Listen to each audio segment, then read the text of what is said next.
Three traditions, one New Testament, and they cannot agree on what salvation actually is, not just how to get it, what it is. Whether it's a moment or a process or something, neither of those words adequately describes. Whether God declares you righteous or makes you righteous. And whether that distinction is the most important theological question in Western history or a category error built on a mistranslation. One of those three options is what the Eastern Orthodox Church has been saying for over 1,000 years, and most people in the West have never heard that argument laid out directly. Catholic, Protestant, Orthodox. Same crucifixion, same resurrection, radically different answers to the question of what that event actually accomplished, and for whom, and whether you can lose it. If you want to understand what people actually believe, not the surface version, not the Sunday school version, subscribe and stay with this channel. This is exactly what we do here. Now let's go. The first thing that has to happen before any comparison is possible is a step back from the question itself. Because when you put Catholic, Protestant, and Orthodox salvation doctrines side by side, you quickly discover something that most comparative religion content skips entirely. These three traditions are not answering the same question. They use the word salvation. They all read Romans. They all cite the death and resurrection of Jesus as the center of their faith. But the problem they believe salvation solves is not the same problem across all three. And if the problem is different, the solution will be different in ways that go much deeper than ritual or preference. For most of Western Christianity, both Catholic and Protestant, the dominant framing of the salvation problem is legal. Humanity has sinned. Sin incurs guilt. Guilt demands punishment. Justice requires that punishment be carried out. The question becomes, how does God remain just and also forgive? The answer in both Catholic and most Protestant frameworks involves the death of Christ as a substitution of some kind, absorbing the punishment that was owed. The Eastern Orthodox tradition reads the same texts and arrives at a different diagnosis entirely. The problem in Orthodox theology is not primarily guilt. The problem is death. Humanity, through the fall, became subject to mortality and corruption. And in that condition, the will became enslaved, capable of generating sin endlessly precisely because of the fear and instability that mortality produces. Salvation, in that frame, is not acquittal. It is healing. It is the restoration of the human person to what it was always meant to be. Same Bible, same creeds. The diagnostic differs, and everything downstream changes with it. The Catholic soteriological architecture is the most systematically developed of the three, and its clearest fixed point is the Council of Trent, which ran from 1545 to 1563. Trent was convened explicitly in response to the Protestant Reformation, and its decrees on justification remain binding Catholic doctrine today. Understanding Trent means understanding what Rome was pushing back against, and why. The central Catholic claim is that justification involves infused righteousness. God does not merely declare a person righteous from the outside while they remain unchanged on the inside. God actually transforms the person, pours grace into the soul, in the scholastic language, making them genuinely righteous, not just counted as righteous. This is not a minor terminological difference. It is the fault line that split Western Christianity in the 16th century and has not been healed since. In the Catholic framework, this process begins at baptism. Baptism for Rome is not a symbol of something that already happened. It is the instrument through which initial justification is conferred, the forgiveness of original sin, the infusion of sanctifying grace, incorporation into the body of Christ. This is why Catholic theology treats baptism as necessary for salvation in the ordinary way, why the Church baptizes infants, and why adult converts are baptized even if they have already had a profound conversion experience. But initial justification is only the beginning. The Catholic system is sacramental across its entire length. Sanctifying grace can be increased through participation in the sacraments, especially the Eucharist, which Catholic theology describes not as a memorial, but as the representation of the one sacrifice of Calvary. Grace can also be lost. Not all sin destroys the state of grace. The tradition distinguishes between venial sins, which weaken but do not sever the relationship with God, and mortal sins, which do. A mortal sin, committed with full knowledge and full consent in a grave matter, ruptures justification. The sacrament of penance, confession, restores it, and at the end of the process is the final judgment, in which a person's works are genuinely examined. Trent's Canon 32 explicitly condemns the idea that a justified person's good works are purely God's works, with no genuine human cooperation. The tradition insists that grace and human freedom cooperate, that merit, properly understood, is real. Purgatory sits within this framework as the space where the temporal consequences of forgiven sins are purged before the soul is capable of the beatific vision. It is not a second chance. It is the completion of a sanctification that began in life.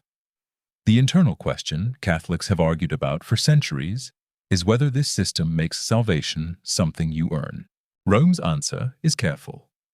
No, because the grace that enables every meritorious act is itself a gift. But the structure of the system, with its sacraments, its mortal sin, its purgatory, its final examination of works, produces a pastoral reality that many Catholic theologians have spent careers trying to explain. That tension is real, and it's one of the things that made Luther's reading of Romans feel, to the people who heard it in the early 16th century, like a window being thrown open in a sealed room. Martin Luther's break with Rome was not, at its origin, about indulgences. Indulgences were the occasion. The substance was a reading of Paul, specifically Romans 1:17. The righteousness of God is revealed from faith for faith. As it is written, the righteous shall live by faith. That Luther came to understand as describing not a righteousness God demands from humanity, but a righteousness God gives to humanity as a gift. The Latin word Trent was working with was iustitia. Luther, reading Augustine's earlier wrestling with the same text, eventually landed on a different conclusion. The righteousness that saves is not righteousness produced in a person. It is righteousness credited to a person. Imputed, not infused. God looks at the sinner and sees the righteousness of Christ, not because the sinner has become righteous, but because Christ's righteousness has been legally transferred to the sinner's account. The sinner is simultaneously justified and sinful in Luther's famous phrase, simul iustus et peccator. Justification in Lutheran theology is therefore an event, not a process. It happens at the moment of faith. It cannot be undone by mortal sin because it is not a condition of the soul. It is a verdict of God. Lutherans do affirm that apostasy is possible, that a person can abandon faith and thereby abandon justification. But the mechanism is radically different from Catholic mortal sin. You don't lose justification by committing a grave act. You lose it by losing faith entirely. This is where the Protestant family starts to fracture internally, because Protestant is not one answer. It is a family of answers that share a single negative, not Rome, while diverging significantly on the positive. The Reformed tradition, following John Calvin and codified in documents like the Canons of Dort in 1619, takes Luther's logic further in one direction. If justification depends on faith, and faith is itself a gift of God, then salvation from beginning to end is entirely God's initiative. The elect are chosen unconditionally, not because God foresaw their faith, but because God chose them before the foundation of the world, as Ephesians 1:4 is read in this tradition. The atonement is particular. Christ died specifically for the elect, not for all humanity in general, a position known as limited atonement or definite atonement, and crucially, the elect will persevere. A genuinely saved person cannot finally fall away. This is the doctrine known as the perseverance of the saints. the P in the TULIP acronym, and it is where Reformed theology most directly confronts both Catholicism and other Protestant traditions. Arminian theology, developed by the Dutch theologian Jacob Arminius in direct response to Calvinist predestination at the turn of the 17th century, and dominant today in Methodist, Wesleyan, and many Baptist and Pentecostal traditions, insists that God's grace is resistible. Humans have genuine freedom to accept or reject salvation. The atonement is universal. Christ died for all, not just the elect. And the possibility of apostasy is real. A genuinely saved person can, through persistent unbelief or rebellion, sever their relationship with God and lose their salvation. The practical consequences of this division within Protestantism are enormous. The Calvinist in the pew believes their salvation is secured by God's eternal decree. The Arminian in the pew believes they must persevere in faith to the end. These are not the same experience of the Christian life, and they generate entirely different pastoral theologies. So when people say, Protestants believe in faith alone, they are technically correct, but they are describing the entrance, not the entire terrain. The terrain, once inside, is contested and complex. Now the Orthodox position. And this is the point in the comparison where the entire Western argument gets re-examined from a distance. Eastern Orthodoxy has watched the Catholic-Protestant debate about justification for 5 centuries. And its response, stated plainly by Orthodox theologians from George Florovsky to John Meyendorff to modern voices like Andrew Luth, is this: you are having an argument about the wrong question. The legal framing, guilt, punishment, satisfaction, imputation versus infusion, is itself a problem, not a solution. It is a framework that the Western Church, through Augustine and then through the medieval scholastics, and then through the Reformers, built on a Latin reading of a Greek text. Original sin in Orthodox theology is ancestral sin. What humanity inherited from Adam was not guilt. Orthodoxy explicitly rejects the transmission of guilt, but mortality and the corruption that comes with it. Death entered human nature, and with death came fear, and with fear came the compulsive self-seeking that generates sin. Every human being born into this condition sins, not because they are guilty of Adam's sin, but because they are damaged by its consequences. This is a medical diagnosis, not a legal one.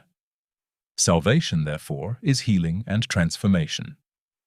The Greek word the New Testament uses most often for salvation comes from the root sozo, which means to heal, to make whole, to rescue from destruction. The Orthodox tradition reads this word with its full weight, and the goal of salvation is theosis, deification, drawn directly from 2 Peter 1:4, where believers are called to become partakers of the divine nature. The 4th century theologian Athanasius formulated it this way: God became human so that humans might become God. Not gods in any pagan sense, but genuinely transformed, genuinely united to God in a way that restores the image in which humanity was created. The incarnation, in Orthodox theology, is not merely the precondition for the crucifixion. The incarnation is itself salvific. God taking on human nature begins the process of restoring human nature. The crucifixion breaks the power of death. The resurrection demonstrates that death has been defeated, and the ongoing life of the Church, through baptism, chrismation, Eucharist, and the entire sacramental life, is the context in which theosis is pursued. Here's the question this raises, and it's one worth sitting with. If you grew up in one of these 3 traditions, what definition of salvation were you actually taught? Not the official theological version. What did it mean to you, practically, in the pew or in Sunday school or in the liturgy? Was it a courtroom? Was it a hospital? Was it a moment or a journey? Leave that in the comments, because the gap between official doctrine and lived experience in all 3 of these traditions is a topic in itself. The Orthodox critique of the Western framing runs even deeper than the question of guilt versus mortality. Orthodox theologians point out that the Western debate assumes a particular understanding of justice, specifically that justice requires punishment. This is the Anselmian satisfaction theory, developed by the Archbishop of Canterbury Anselm in his 1098 work, Cur Deus Homo, Why Did God Become Man? Anselm argued that sin creates an infinite debt of honor to God, and that only an infinite being, the God-man, could provide the infinite satisfaction that justice requires. Protestantism accepted Anselm's framework and sharpened it into penal substitutionary atonement, not just satisfaction, but punishment. The Father punishes the Son in place of the sinner. This is the dominant theory of atonement in most Protestant evangelical theology today. Catholicism accepted Anselm's framework too, though it distributes the logic differently across its sacramental system. Orthodoxy did not accept it. The East was not reading Anselm in 1098. The Great Schism had already happened in 1054.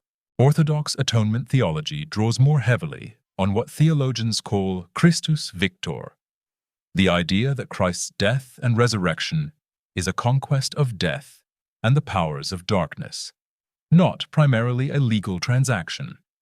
The cross defeats death. The resurrection proves the defeat was real. And the Church is the community of people entering into that victory. Three traditions reading the same resurrection. Three theories of what it means.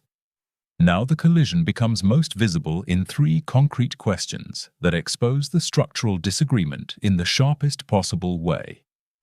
The first, can a saved person lose their salvation? The Catholic answer is yes, through mortal sin. The Reformed Protestant answer is no. The elect will persevere by definition. The Arminian Protestant answer is yes, through apostasy. The Orthodox answer is that the question assumes salvation is a status you either have or don't have, and that assumption is part of the problem. Salvation in Orthodoxy is a direction of movement, not a possession. You are not saved or unsaved. You are either moving toward God or moving away. The question of losing it doesn't quite map onto the framework. The second, what role do works play? Catholic theology makes works genuinely meritorious. They increase grace and contribute to final justification. Reformed Protestantism says works are the fruit of genuine faith, unavoidably present in a truly saved person, but contributing nothing to justification itself. Arminian Protestantism broadly agrees with that, while emphasizing that perseverance in faithful living is necessary to remain in salvation. Orthodox theology says the question of merit is too transactional. The goal is not accumulating merit, but being transformed. Works are not the payment, they are the process. The third, is baptism necessary for salvation? Catholic theology. Yes, in the ordinary way, though the tradition allows for baptism of desire and baptism of blood in extraordinary circumstances. Most traditional Protestant theology. Baptism is important and should not be neglected, but salvation is by faith, and a person who believes and dies before baptism is not thereby condemned. Baptist theology goes further and decouples the two entirely. Baptism is an ordinance of the Church for those who are already saved, not an instrument of salvation. Orthodox theology. Baptism is not separate from faith. It is the form faith takes in entering the Church, the community in which theosis is pursued. The notion of a saved but unbaptized person living outside the Church is, in Orthodox ecclesiology, difficult to locate. Three questions, three different positions from three traditions that share a canon, share a creed, and share the word salvation.